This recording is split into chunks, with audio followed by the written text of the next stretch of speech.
It's perfectly normal human nature to dwell on events when something goes wrong, but ruminate for too long or too repeatedly, and you run the risk of falling into depression. Here with more on the link between rumination and a range of psychological disorders is WSJ reporter Shirley Wang. Shirley, thanks so much for being with us. First off, what is the scientific distinction between rumination and worry? Sure. Both things can be uncontrollable, intrusive thoughts. Rumination tends to be about things that already happened, so things didn't go right and why they happened, and worry tend to be about things that could go wrong in the future. And are both of these linked to depression and anxiety? That's right. So rumination and worry have been both tied to depression and anxiety, and a lot of people who do one tend to do the other as well.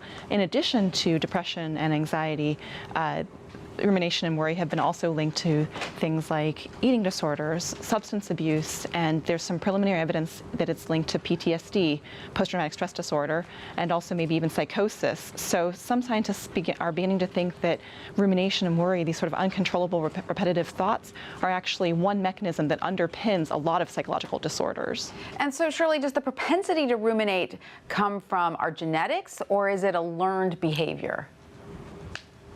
Right, so there seems to be evidence that it's a combination of factors, much like many other behaviors that we have. So part of it's genetic, part of it also seems to be linked to personality traits like neuroticism and conscientiousness, but also our learned behaviors, both things that happen to us, so bad things that happen to us in childhood like bullying or trauma, but also other kinds of learned behaviors like, how our parents maybe modeled behaviors for us. This all seems to impact whether or not we tend to ruminate or how much we tend to ruminate and worry. Right. So I guess if there is a learned aspect to this, hopefully the good news is we can learn to stop ruminating somewhat. What are some of the techniques experts say can be used to cut it off when you feel it coming on?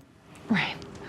Right. So some types of treatments that are being studied right now, one of them focuses on just our general thought processes. So the idea is perhaps that the reason that we ruminate is because we can't block out things like distraction. We can't block out these thoughts we don't want to have.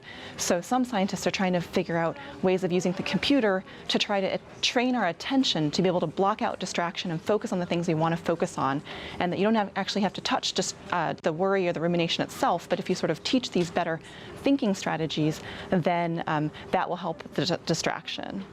In addition to that, there are tools like cognitive behavior therapy and something called mindfulness training, where with mindfulness you try to teach someone to be more present and to think of themselves less judgmentally. And with cognitive behavioral therapy, people are taught to reinterpret their worries. So they may still recognize they have them, but instead of thinking about the worst possible thing that could happen, they are taught to try to reinterpret that in a more positive way. Certainly good to be aware that when these thoughts come up, we should try to handle them. So it's good to know what they can potentially lead to. Shirley Wang, thank you so much for that.